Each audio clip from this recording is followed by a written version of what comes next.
once again to Final Drive TV. My name is Becky Arsham, and joining me today is Rick Nanini.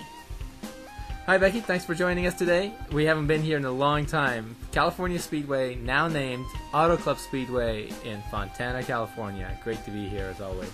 Great, you're right. Fontana, California. Joining us today also is Jeff Lepper and Jennifer Grossman. They're down on track. Let's take a look at what's going on.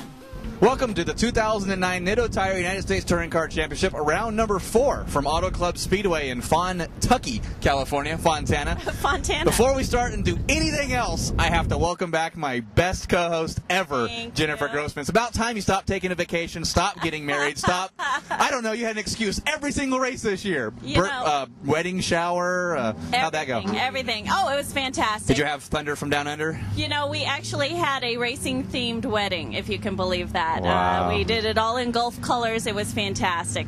And who's the lucky guy? Well, that would be Andy Chittum. Can I say that on air? I'm not sure. Oh, Andy Chittum, huh? Sorry, Jeff. You got one of the racers, that race, yeah. Oh, wow. See what happens when I quit racing? I got to come behind the camera now. I don't get to meet nice ladies and everything. See? That's what it is. Oh, yeah, man. It's the racers that That's are where it's at. So. Well, speaking of racers and where we're at, we're here in the nice, hot L.A. region of California at Fontana. This is Auto Club Speedway. Of course, Right. NASCAR is very popular here. Right. The track is a little bit different than most tracks. This is considered a roval. We run part of the road course in the infield, and we run part of the oval that the NASCAR and the Indy cars run on. So it's a little bit different. I think you just made up that word. Roval? No, everybody knows roval. It's a round roval. Yeah, it's not a made-up word. No, not at all. So let's talk about our Dodge. Curt Simmons in the Stevens Creek Dodge SRT4 should be very, very fast on this track. Yeah, I'm looking for him in the first qualifying session just to go out there and set a blistering time. We were about the 1 minute 55 second was my best lap. Tom Lepper in the Acura Integra back in 2005 was in the 54s. We had Brian Locke in our Subaru back then doing it in 54s. Had a lot of people running, in the mid-50s. Gary Hutto and his BMW was in the 54s. So we had a lot of fast times, but this heat, it's really hot. We were here a little bit earlier in the year. We were here in March in 2005. So this heat's going to change that a little bit. The cars should be a little bit slower. Of course, we're on a way better Nitto tire than we were in 2005. So that'll be definitely going to affect the times here. Absolutely. Well, and if you look at the point standing, too, overall, Curt is pretty far down in the field. So if he wins today, that could really mix things up for our really vault him up. Of course, we have the team of Andre Hartanto and Tom Lepper in the Red Zone Performance Acura TSX. They're always going to be a threat. Won 5 races in a row, 3 this year. We're going to have to see if that's going to continue or not. Of course, Honda, a little bit lower on power than the SRT4, and this is a power track. It's really going to be a crapshoot on qualifying to see who's going to have to stretch it out. We're at the midpoint in the season, so we're starting to see the wear and tear on the cars. A little over halfway now, yep. Yeah, and at this point, things are still up in the air. The championship could go either way. One little failure, that's all it takes. One mistake here on the oval, one mistake through the infield, and you're back away again. So should be a great qualifying session. We'll come back after our 2 qualifying sessions. We'll set the grid for you here at round number 4 at Auto Club Speedway in Fontana, California at the 2009 Nitto Tire United States Touring Car Championship. Thanks, guys. Boy, we've had some busy qualifying sessions so far in this race weekend. We've had some cars breaking, some cars getting fixed. Yeah, we've had just about everything. We've had some new guys showing up, so the officials have been really busy. And the mix and the expectations of the drivers have probably changed a little bit. Let's get back and down. there are some surprises. Let's get back down to Jeff and Jennifer, see what they've got to say after these qualifying sessions. Well, thanks, guys. Well, we're back here now Sunday afternoon. Same temperatures, same sun, same blistering hot stuff. It's consistent. We've had 2 qualifying sessions, and things got changed up a little bit. I know. I really did not expect the results we got out of qualifying. We have 2 new cars, too, that showed up, so people were able to get their cars ready. We mentioned yesterday Vincent Parker and the Mini Cooper Mini Mania. Bay Bridge Motors was not going to make it yesterday because of his transmission. They worked all day and night yesterday. He pulls in this morning going, I haven't slept yet. I don't know how good that is. You're doing 140 miles an hour on the oval here. I don't know. I'd be worried. A new rule started here at round number 4 where your Saturday qualifying time and your Sunday qualifying time actually gets combined, and whoever has the best total time for the both sessions gets the pole. Right. Yesterday, our last 3 races, it's been whoever has the best time either Saturday or Sunday determines the pole. This time, it's whoever has the best of both days put together, so you have to make 2 really good laps on 2 different days. We should talk about who actually ended up winning qualifying, because I did not see this coming at all. Well, yeah, I didn't see it coming at all, too. We mentioned it yesterday, of course. Your new husband's on the pole. Yesterday, he was actually third quickest, but with the qualifying times today, he had the best time today at a 1:54. Yesterday had a 1:57. That gave him a total time of 2 minutes or 232 seconds. Right. .828. Well, Curt was nice and consistent at 1:56 his boat day, so his time is 2:32.878. So only 0.05 of a second separated those two cars. Very, very close. And when you think about what I said yesterday, this is going to be a strategy race. I believe this is Curt Simmons' race to lose. Well, so let me ask you this.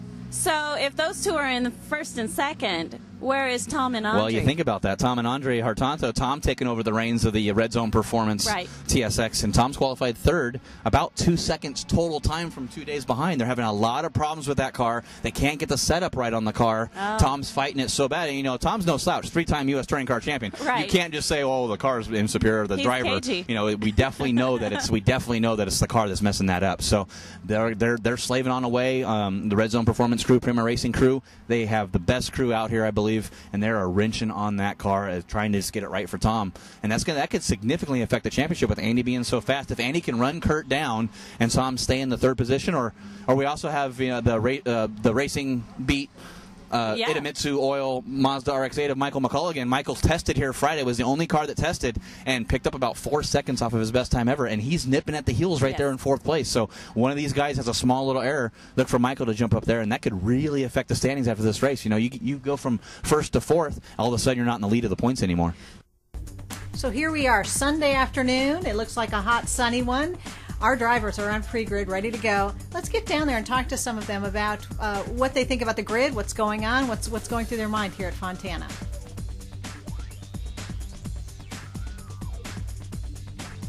Well, we've basically just to survive, honestly, at this point. We've done a lot of work on the car. Some of those weekends you get out, roll the car off the trailer and everything works great, and that was not our situation this time. So just our speed looks really, really good. We just got to get out there and just kind of make the car last, and I think we'll do really well. Curt, how you doing? I noticed you were one of the fastest laps yesterday to run. What is your attack for today? Well, we just got to beat this BMW in front of me up here. He's just about a second quicker, and we got to find out where that second is today. He's been a little elusive since he didn't run all day yesterday, and I haven't been near him yet. So we'll find out here. We're just looking for a good podium today. Get some points this year. Michael, your car looks really good today. Are you prepared for this race? Yeah, definitely. We had a good test day on Friday, and things have gone good this weekend. No major problems, a few little issues, but overall we continue to get some good speed. So I think it's going to be a good race for me. Good luck there, Michael. Thanks, Al. So, Richard, what is your strategy for this race? We're going to keep running and let the rest of the teams attrition out. So, it's a hot day today. Tony, I know this is your first race down here in Southern California. What is your plan or strategy for this race? Not to overheat the brakes. That's one. It's a really fast track. It's the first time here, so I'm trying to save the brakes as much as I can. Vince, how you doing today? Doing pretty good. We had a lot of trouble getting here and having some breakdowns with our transmission, but got it all rebuilt yesterday, so we missed all of our practice time yesterday. So just getting to learn the track today. So we qualified okay, but got penalized because of the new rules of combining Saturday and Sunday. So we're starting at the back, but we should be able to move up okay, I think. We have got cars out on track. Let's take a look at our starting lineup for today's race. On pole, Andy Chittum in the BTM Motorworks BMW 328 Ti. Now, Andy's had some transmission problems, but that has not prevented him from starting on pole. He had some good sessions. Starting on the outside of the front row, Curt Simmons in the Stevens Creek Dodge SRT4. Awesome qualifying sessions. He's got new brakes on the car. He's ready to rock and roll.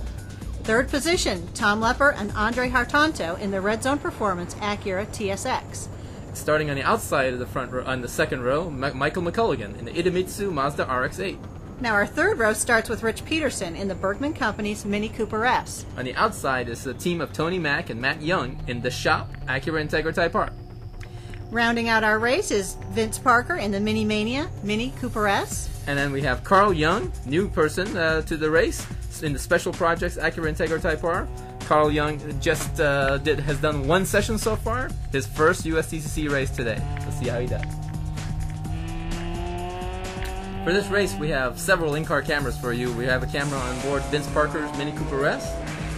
We have another one on Curt Simmons' Dodge SRT4, one on Michael McColligan's Mazda RX-8, and we also have one on Rich Peterson's Mini Cooper S. Now, Becky, there are several things we need to talk about here. One of them is Andy's transmission problems. Absolutely. Just because he's sitting on pole doesn't mean he's actually ironed those things out, so anything could happen. He could get a couple of fast laps in, but he could not get them in for long, so it's going to be questionable if he can even finish this race. They think they fixed the problems, but we'll have to see. Another thing that I was paying attention to down in the pits, in the paddock, was Curt Simmons. He's got new brakes for this race. Untested. For the first time, this place is horrible on brakes. This is a really good point. We are at California Speedway, so 3/4 of the way we're on the banked oval, and then we dip into the infield. And so when you're up on that banked oval, you're going, as you're probably hitting 140 miles an hour on that oval, and then you got to brake hard for a second gear turn. That's probably one of the slowest turns in here. That's right, to bring you back down into the infield. So this could really play havoc on those new brakes if he's not bedded those in right. Just yesterday we saw Tom Lepper, who was having handling problems with his TSX. He kept overshooting the braking zone right at turn 3. So, it's one thing to have good brakes on the first lap, but it's another to have good brakes lap after lap at this place, because by lap 10, 15 or whatever, you're gonna come in there at 140 miles an hour, and the pedal may go to the floor, and you just go straight right through. So you are absolutely right about that. The first couple of laps will be good, but then when that starts getting heated up, who knows what's going to happen? Yeah. The Toyota Camry SE pace car has pulled off, and now it's time to go racing. Let's see what's going to happen. Turn the volume up. Our start is about to begin. And there's the green flag, and look at Curt Simmons. He takes an awesome start. He jumps line. He's passing. It's 3 wide. He passes up 2 cars already. Curt, with that horsepower and great traction, actually matches, and he's about ready to pass the BMW of Chittum. Wow, that's an amazing start for Curt. And here they come. Look at that. Curt's already got a lead going into turn 3 rather.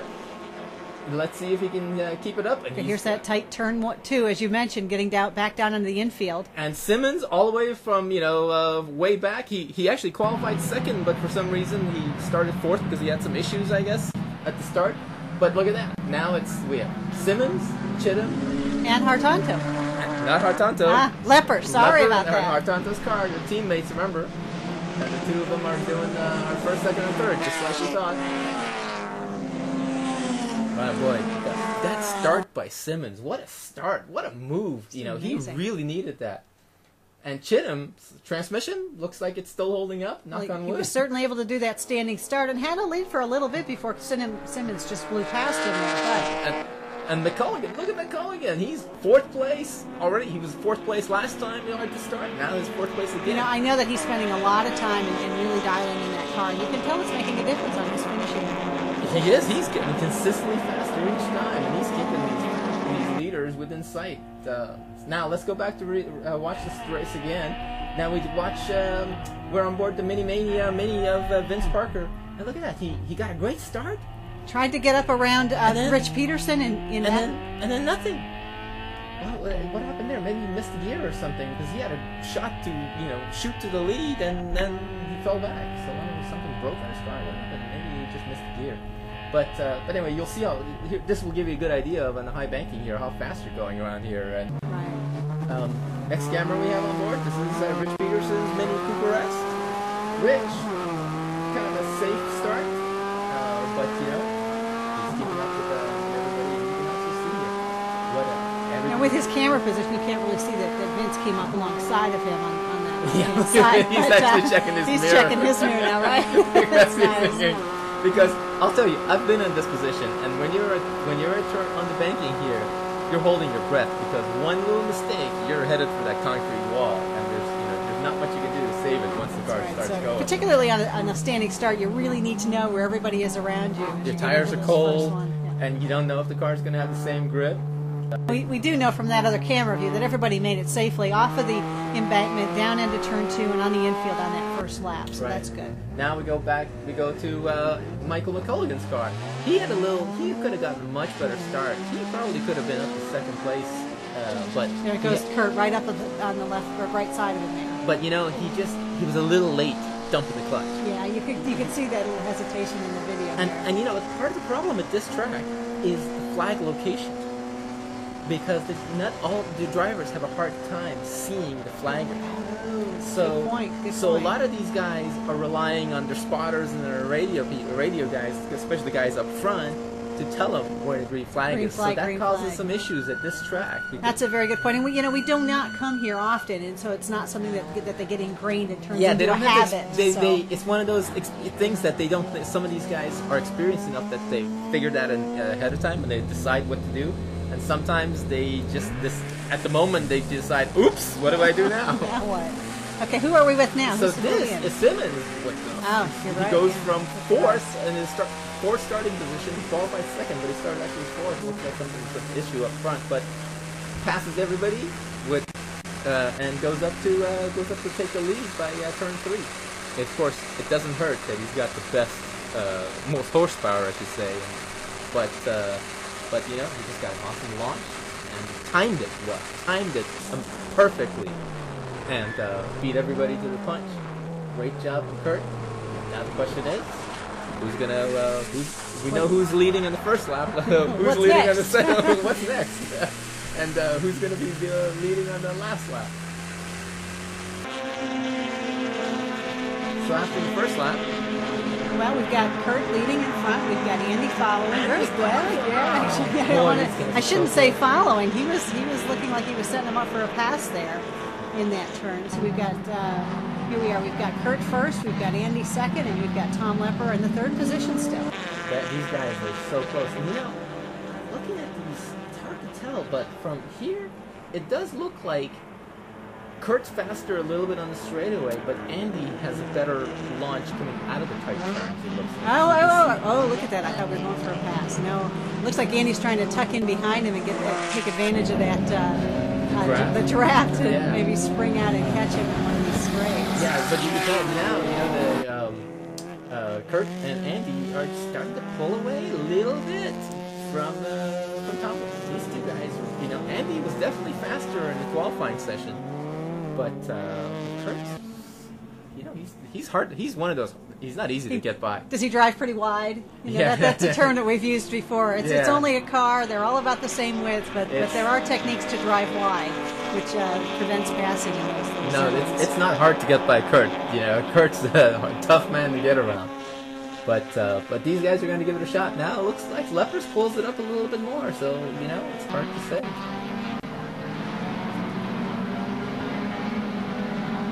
These guys are so close. Well, actually, this is a good point. Again, same location. He's got better launch out of that turn. Seem to have it. One of these turns, but he just can't get to the inside to complete the pass. Here's again. Curt knows what Andy's going to do, and he's like, okay, you want to pass me? Go on the outside. See if you can make it. It's all yours. So what I was going to say is this is very evident in USTCC this year, is that these cars are very equally matched.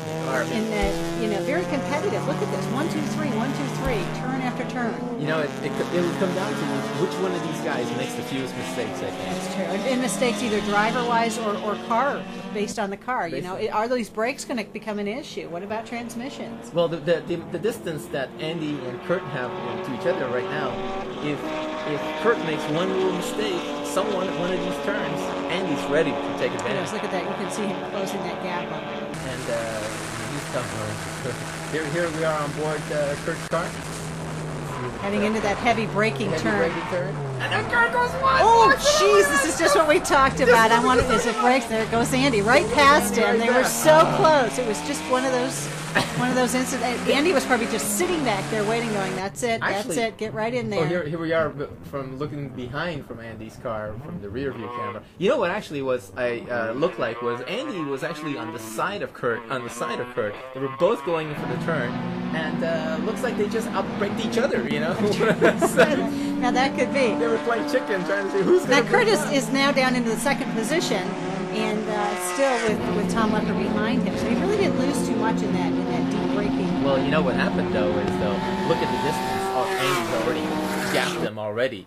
We knew Andy was way faster in qualifying if the car was running right. now's the time Andy needs to step it up and build a good gap, because you don't want to be around people that are going to pass you. You want to get away from trouble. So. Well, this is true. That 1, 2, 3 is just a waiting for something, someone just like this with Curt. Yeah, you need to build a cushion, and you need to build it. So Andy's doing a great job right now. Set a couple of fast laps, get around everybody, get away from everybody, so that you can drive a comfortable race. And now, in the meantime, look at how close Lepper and Curt are. Very good. That's going to slow them both down. As they battle for that second position. As they battle for the second position. And Andy's going to be thinking, okay, well, great. Do you guys fight it out? I'm out of here. And now, behind all those guys, we have the second pack is being led by Michael. That's right. McColligan's doing followed by Vince, and then in the Mini Mania. The Mini Cooper S, that's right. Vince, also another guy who had transmission problems on Saturday. Fixed his car up all day. He missed the whole day Saturday trying to get that transmission. Yeah. Missed the whole day. And because of that, he had to start way in the back. But he's fighting back hard now. He is holding 5th position at this time. Man, looks like it. But then the McColligan's looking really good. He just needs a little bit more. A little bit more, and he'll be up there. So back to the front, we still have Andy in the leading the race, followed by Curt, and then Tom Lepper. But Andy's getting caught up. He's not. That's a very good point. The gap is not what it was. It's he should be pulling away. But look at that. Curt's catching up there again. Who's gonna get it? Who's got it? No, he's on the wrong. Oh, again. And again, Curt goes wide.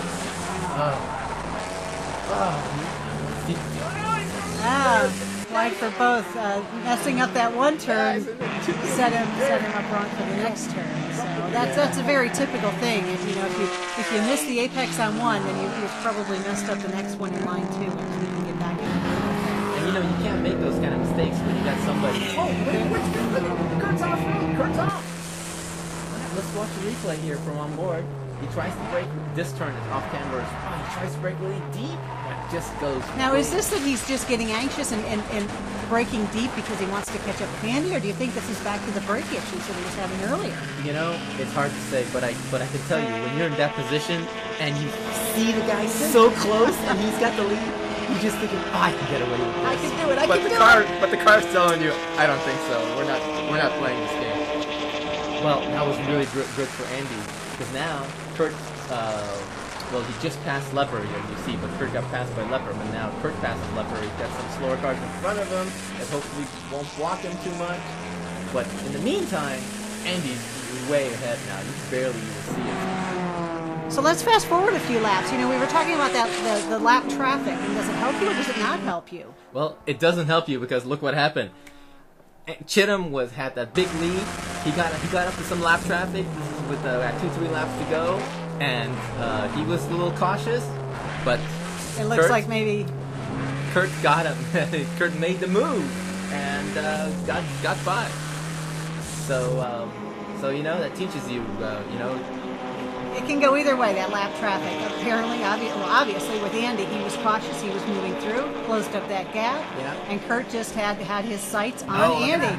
Andy's trying to has to again pass him up. Looks like he's got some spoiler damage in the process. Oh, did he get him here? He got him. No. He still Simmons is in the lead. Andy's second, and now Lepper is threatening to pass Andy.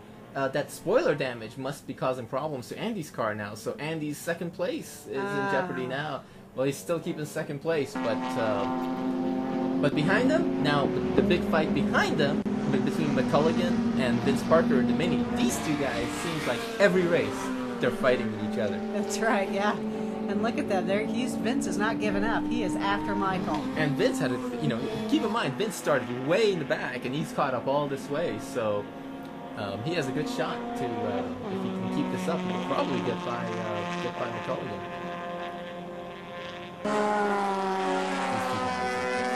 Do you remember that? I don't know if you remember, but it was at Thunder Hill, I believe, a few races back, where finally McColligan passes Vince with one lap to go, And then what happens? He runs out of gas. He runs out of gas. So, hopefully he's got enough gas in the car now. I think you learned that lesson once and remember it. So. He's probably sees Vince's mirrors and he's probably praying for the checkered flag. Come on, checkered flag! This time, this Oh, one's on look at this. That was overheating Carl the Young. brakes. That was Carl Young in the Acura Integra, our newcomer this year. So we still have Curt Simmons leading the race. He's coming onto the front straight right now. Looks like he's going to be the one that takes the checker first. Let's take a look. And there he is, Curt Simmons. First, he breaks the streak of Andrei Hartanto. Followed by Andy Chittum. second place. Tom Lepper's Andrei Hartanto finished in third place. And then we've got Michael McColligan in the Mazda RX-8, finishing fourth. And fifth, Vince Parker in the Mini Cooper Rest. Awesome race. So much battle between the top three. That was amazing. Well, let's get down to trophies and see how these guys are doing.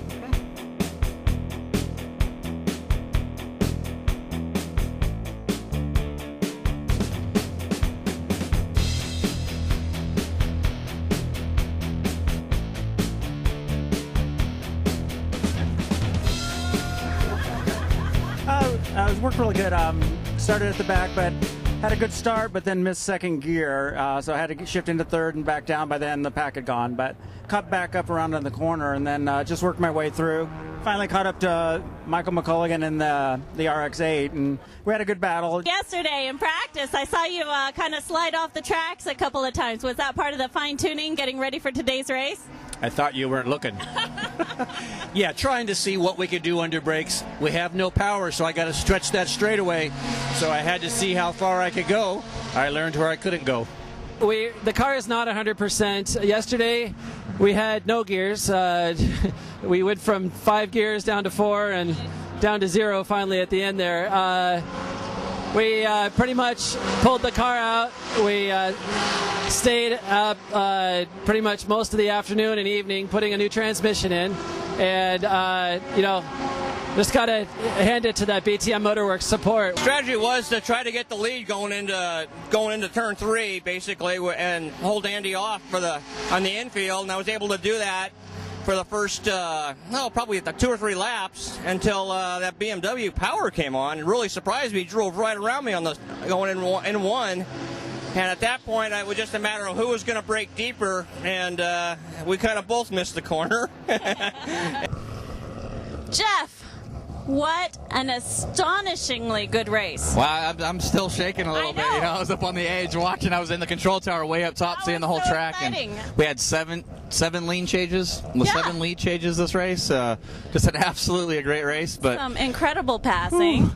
Poor Andy. I feel so bad. Andy Chittum, of course, driving the BTM Motorworks Le Mans karting BMW, just led a majority of the race. Yeah. And unfortunately, like I predicted, the SRT4 Curt Simmons had so much power, able to pull away and stay in front. Andy really never had a chance once Andy got back ahead. But they made a good race out of it, gave him a couple chances at the lead, and just wasn't able to pull it out. Right. Well, and to give Curt good credit, he definitely kept things under control. He went wide at once that I saw, but he really was able to drive with a cool head and really keep the car under control and keep it on the track. It was his race to lose. It really was. Yeah. I said at the very beginning it was his race. He did a good job trying to lose it, but he did keep it under control, was able to stay out in front, and it was a good day regardless for Andy. He was able to go ahead and finish ahead of the team of Andrei Hartanto and Tom Lepper in the Red Zone Performance Primo Racing TSX, so that was good for them. A good points day for Andy. Curt, good points day for Curt. Curt, gained 15 points in the leader, so that'll be interesting to see how the championship heads out going into Miller.